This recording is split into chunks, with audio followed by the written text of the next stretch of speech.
soul. Come, warm your soul. You have a friend coming from the cold. What a joy it is to be here with you on this beautiful Church of the Earth winter solstice, the time of the year when the Mother Earth shifts her relationship with the sun ever so slightly. I like to think of it as if she is now going into a curtsy to the sun from which we get our life. You know, slowly tilting the northern hemisphere towards the rays of the sun. And the days are going to get longer. Yay! Yay!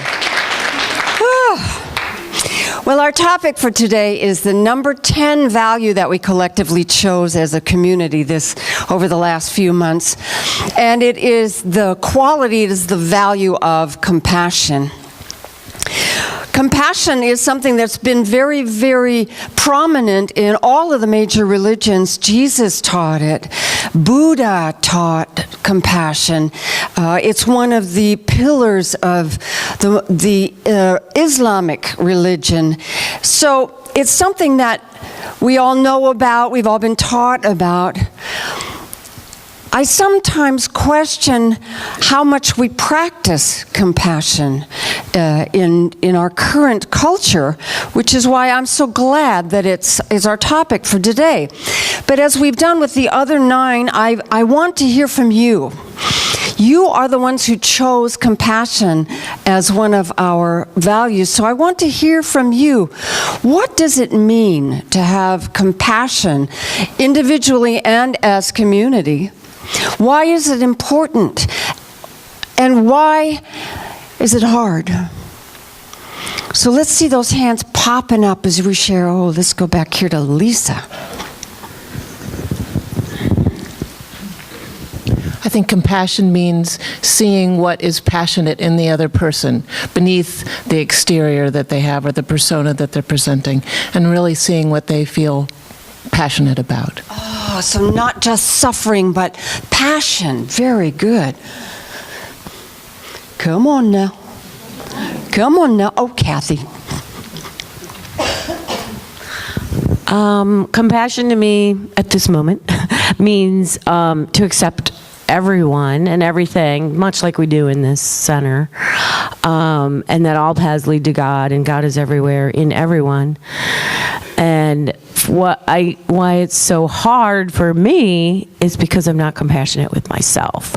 So my judgments on myself then spill out to my judgments of other people. So I'm learning that being compassionate of myself is critical to being compassionate to all those around me. Thank you for that. Thank you for that. Anyone relate to that? Hi, Lisa. And then I'll be there. I actually read this yesterday. I thought it was really beautiful. It's asking somebody, how is your heart? Is your heart full of love? Is it a heart full of sadness? Is it full of happiness? How is your heart? And then really listening and opening yours to listening to what is inside of them and connecting. Beautiful. How is your heart? We'll go, will you pass this back to Larry and then down to Jeff? My mind immediately goes to that old phrase you're all familiar with, there but for the grace of God go I. How many times have you seen that person on the corner who's homeless and glazed right over that like it wasn't important? You could be that person. Pass it down to Jeff. Thank you. Thank you, Larry. I think compassion is wanting what's best for the other person and everyone, and sometimes I forget that if they get what's best for them, like I feel there'd be less for me, and I mean I don't want what's best for him. But when I remember, like when Molly gets her best, that elevates everyone, and there's more to go around then. Lovely. Thank you. Oh, we got more. Kristen. So compassion to me is it's something that, as a nurse, something that you have to practice every day. And I think the self-compassion is a really important key in being able to provide good care to people. Because a lot of times, like at some point every day, there's like, I don't want to deal with this patient today. I can't handle this situation. I can't handle this drama. And I've been really working hard on having compassion for them and kind of accepting them for where they're at that day, at that moment, in that stressful situation. And having compassion for myself, knowing that I'm not perfect and they can't be perfect, and that we're just with each other together to support each other, like in that particular role for that day. So. Yeah, and in the moment, you said, in the moment. That's excellent. For me, compassion is not judging someone or myself in a moment of time. I think we talked about this, like to see everyone's life as a film strip. And if I just saw one strip of a moment in time and someone's yelling at their child, the first thing I do is I judge, like, oh, how can they be so mean? And then I think, if somebody judged me on that tiny bit of a film strip on one day, it's not who I am, and that's not who they are. And so I had compassion for that moment and for the huge part of who they really are. And then I can have compassion when I do that as well. Yes, Preston. Thank you. Good morning. Compassion for me is really listening, and listening with intent. Listening without knowing. Listening without premeditating and having a thought about what you're going to say. And the reason it's hard for us to be compassionate with all the negative in the media, the negative in the world, and our peer pressures, we kind of fearfully protect ourselves. But just to listen and go into the soul and the eyes of a person, like Ernest Holmes says. And to me, compassion is knowing that we are whole systems of love that's in a system of love. Oh, that's beautiful. Beautiful. We are systems of love and whole systems of love. Over here, Cheryl. For me, compassion is based on empathy and involves kind of something that's part of all of us, is to be able to imagine creatively and to put ourselves in the place of the other person, and to know that in the eyes of love, everyone's doing the best they can. Yes, everyone's doing the best that they can. We'll hear from Laura and then Monica. Lauren. Thank you. Compassion for me is thinking about the inner light and being conscious of other living things and their inner light. From a tree to a flower to an animal, what is it that they want to be in this world, and making sure that my actions take that into consideration. Yeah, we are not alone. We are not alone in this. Compassion to me is knowing that Source is expressing itself through me, and it's my duty to share that with someone else. Oh, that's lovely. Lovely. And to have compassion for yourself, because we're walking with one foot in the human realm and one foot in the divine realm. And boy, that's a challenge sometimes. We are evolutionary beings, and we're in a transition now from this to that. And I think that being human now in this time is one of the greatest challenges the earth has ever seen. And what I also know is that we're up for it. We're up for it. So you've talked about it. You've talked about oneness. You've talked about connection, seeing the light that is in everything. Compassion is an emotion that can only happen in relationship to others. And the very first thing to know is that there's only one. We are all so connected. We cannot disconnect. We can try, we can pretend, we can isolate, but we can't disconnect. There's only one. There's only one of us here. We have many faces and many ways of being in the world and many experiences that are individual, but there is only one. Compassion is the sense that I understand what you're experiencing. I am like you. I am of you. And I'm sorry for your pain. That's That's a very Buddhist look at it. It's the way we feel our kinship with one another. Is if I can sense what you're experiencing in the moment, then I am aware of the oneness between us and the oneness of all things, with other beings of the earth, and compassion with the very earth itself. So compassion is the emotion of kinship. It's right in the middle of Maslow's hierarchy of needs. The number 3 is for loving and belonging. And I don't know that we can feel loved when compassion is withheld. I'm not sure that we can feel a sense of belonging if compassion is not present. I mean, we have a culture where oftentimes we see compassion withheld as a way of controlling. And if you grew up that way, and many, many of us did, you come out with a bit of a dysfunction around compassion and our capacity to feel it. Because what do? We turn around and use withholding compassion as a way to control others too.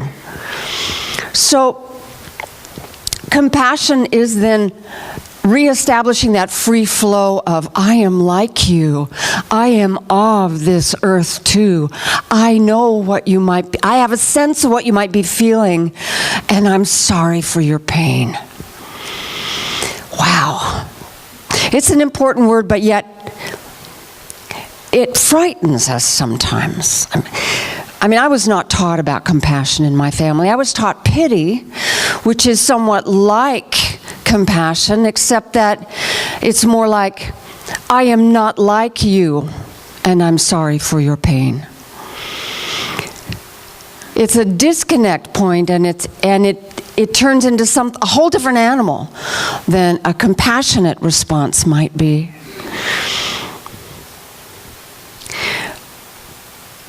Compassion allows no false sense of separation. Here we are, you and I, walking this earth with the same joys and the same pains. We have the same hurts and the same triumphs, and I understand what you might be going through. And I'm sorry for your pain, and I'm happy for your triumphs. But what keeps us from feeling compassion?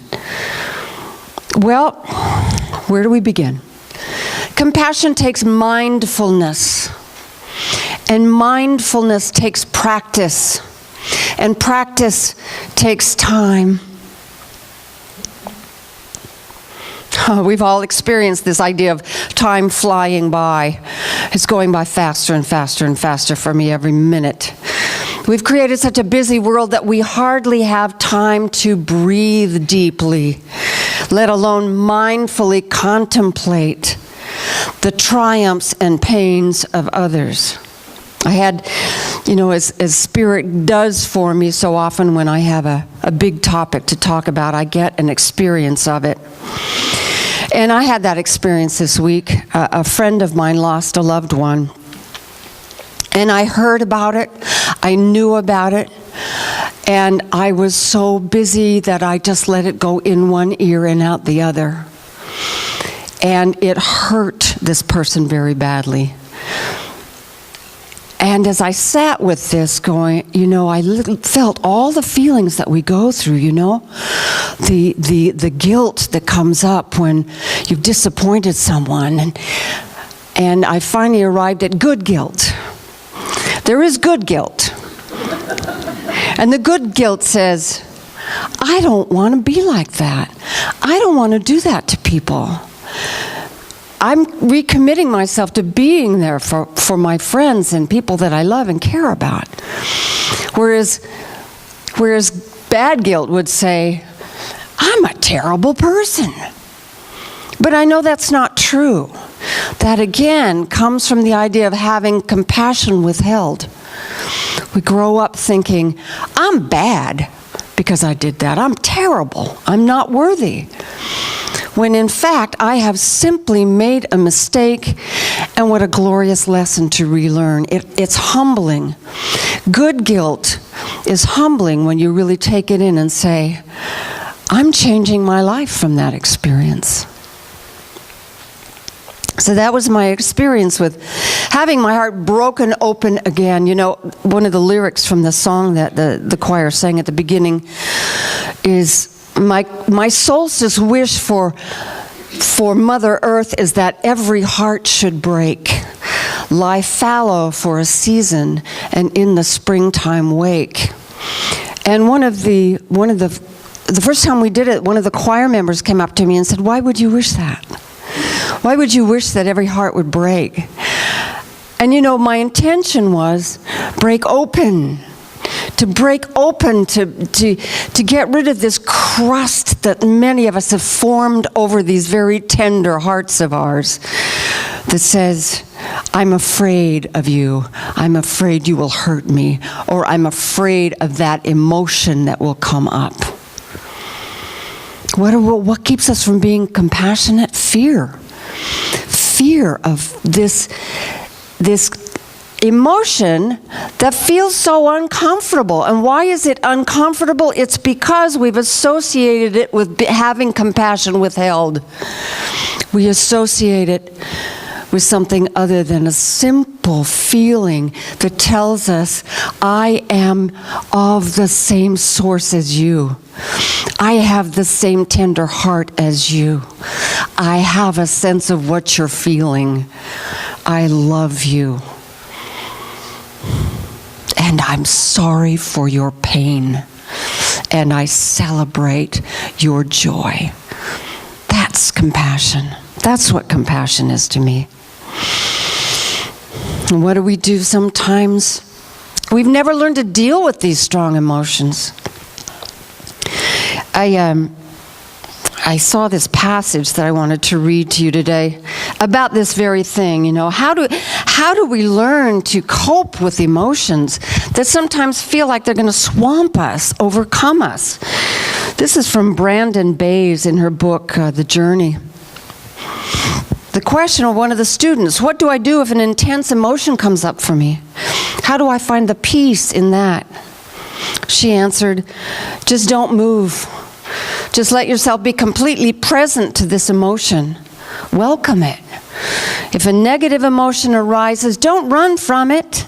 Don't run off to the refrigerator to eat some food to cover it up. Don't turn on the television to distract yourself from it. Don't call your friends to disperse its energy by gossiping about it. Just stop and feel it.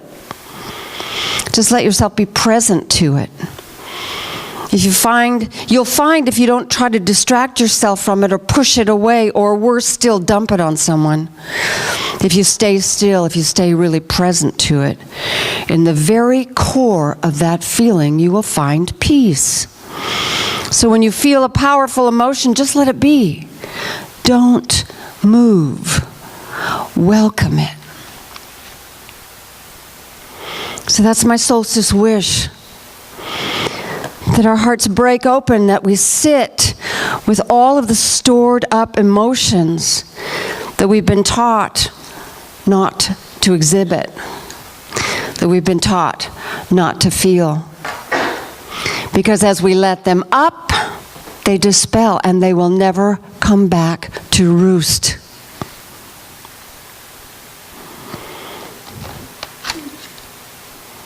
And I added another thing. I said, sometimes I pray at them. I affirm at them those emotions. Oh my God, I'm feeling something uncomfortable. I am all good, I am all good. God is good, I am good, I am good, I am good, I am good. In a way, that's a spiritual bypass as strong as any other. Instead of just sitting with it, letting it come up and release it. It doesn't go out in the world to poison. It just goes out. You're free of it. And then affirm. And then affirm. Light and life and love for yourself. Because we can't be selective about our emotions. If we stuff down our pain, we will find our joy is gone too. That in order to feel The blessings of this world, we gotta count them all. We gotta count them all as blessings and live with what comes to us and bless it as a lesson.